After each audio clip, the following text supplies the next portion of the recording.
मैं अर्चना अग्निहोत्री एक बार फिर आपके सामने एक नए वीडियो के साथ उपस्थित हूँ। आज का जो हमारा टॉपिक है वो है अलंकार।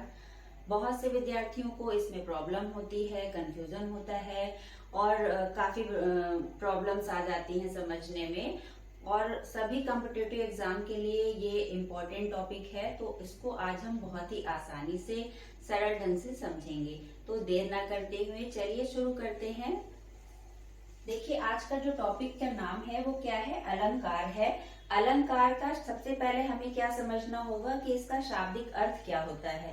तो पहले हम इसके शाब्दिक अर्थ को समझते हैं कि अलंकार का अभिप्राय क्या है। अलंकार दो शब्दों से मिलकर बना है, अलम धन कार। तो अलम शब्द का क्या अर्थ है? शोभा या फिर आभूषण, और कार का अर्थ है करने वाला। तो शोभा से क्या अभिप्राय है? जनरली शोभा से अभिप्राय सजावट होता है। ये सजावट आप किसी कमरे की ले सकते हैं, किसी पार्टी की सजावट हो सकती है, कहीं जाते हैं तो वो एक अलग तरह की सजावट होती है। लेकिन यहाँ पर जो सजावट का अभिप्राय है वो काव्यगत है, जो काव्य की सुंदरता को बढ़ाए, उसकी शोभा को बढ़ाए। तो वो आभूषण यहाँ पर अलंकार के रूप में आप समझेंगे। और वो शोभा कौन बढ़ाने वाला है? अलंकार, यानी काव्य के अंतर्गत जो शोभा बढ़ाने वाला है वो क्या कहलाता है? अलंकार। तो ये आपको क्लियर समझ आ गया होगा कि अलंकार का शाब्दिक अर्थ क्या है। अब इसकी परिभाषा को समझते हैं। जैसा कि मैंने यहाँ पर लिखा हुआ है, काव्य की शोभा या सुंदरता।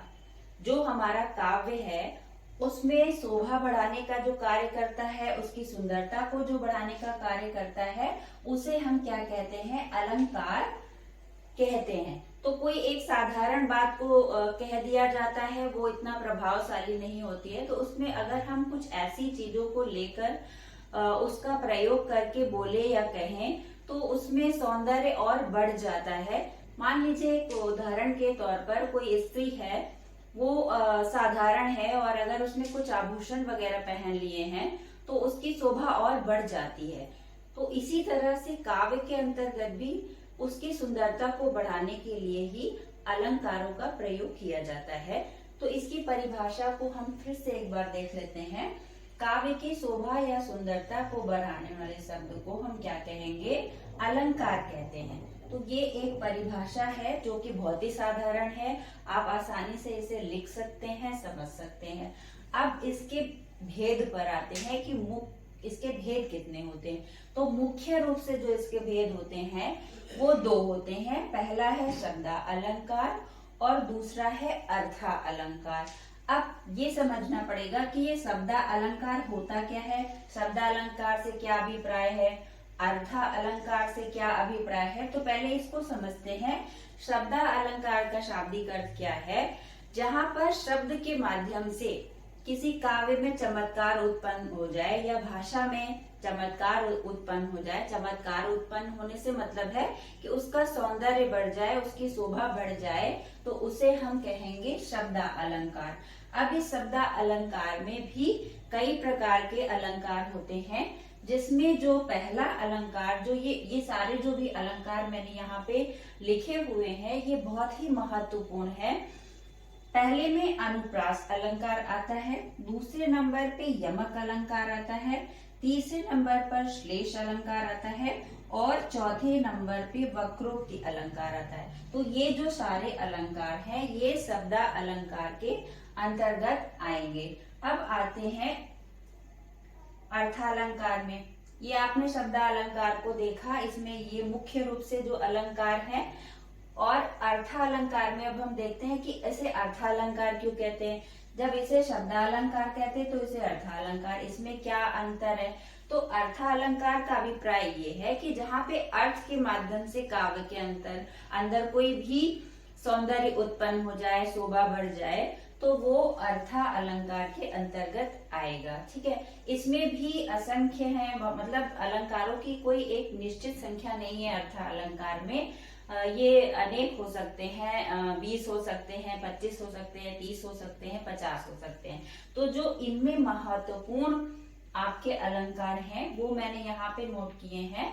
सबसे पहला जो है वो उपमा अलंकार है, दूसरा रूपक अलंकार है, तीसरा दृष्टांत अलंकार है और चौथा अलंकार आपका उत्प्रेक्षा अलंकार है। उसके बाद 5वें नंबर पे संदेह अलंकार है, छठे नंबर पे भ्रांतिमान अलंकार है और 7वें नंबर पे मैंने अतिशयोक्ति अलंकार लिखा है।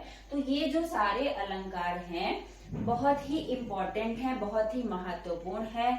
हर एग्जाम में इनमें से क्वेश्चंस आते हैं और विद्यार्थियों को बहुत ही प्रॉब्लम होती है समझने में कि किसमें कैसे पहचाने, कैसे समझे, उनको थोड़ा कठिन लगता है। तो यहाँ पर आप जब स्टार्टिंग से चीजों को क्लियर समझ लेंगे तो आपको कोई भी प्रॉब्लम नहीं होगी समझने में और चीजें आपको आसानी से समझ आ जाएंगी। आपको 2-3 क्वेश्चन तो इसी में से आ जाते हैं कि आप बताइए कि अलम ये है, किन दो इसमें कौन सी संधि हो सकती है। तो 2 शब्द है, इसमें संधि बनी हुई है, अलम धन कार बन के एक संधि निकल कर आई है, संधि वाला ये शब्द है और ये व्यंजन संधि के अंतर्गत आता है। तो शाब्दिक अगर अर्थ पूछा जाता है तो आप आभूषण बता सकते हैं, दूसरा प्रकार पूछे जा सकते हैं, एक परिभाषा क्या हो सकती है। तो इस तरह से कई क्वेश्चन हो सकते हैं जो कि आपकी परीक्षा में एग्जाम में आ सकते हैं और वो आप आसानी से कर सकते हैं।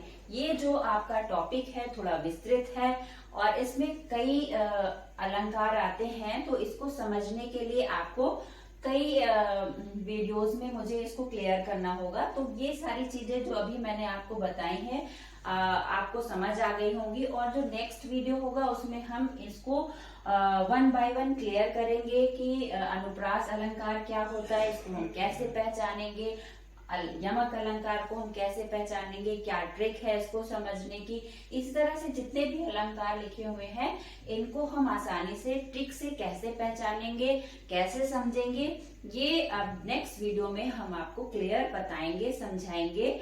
आपको ये चीजें समझ आ गई हूँ, अगर आ गई होंगी, अगर ये आपको वीडियो अच्छा लगा है तो इसको लाइक शेयर सब्सक्राइब करना ना भूलें। नेक्स्ट वीडियो में फिर मैं आपसे मिलूंगी, तब तक के लिए धन्यवाद।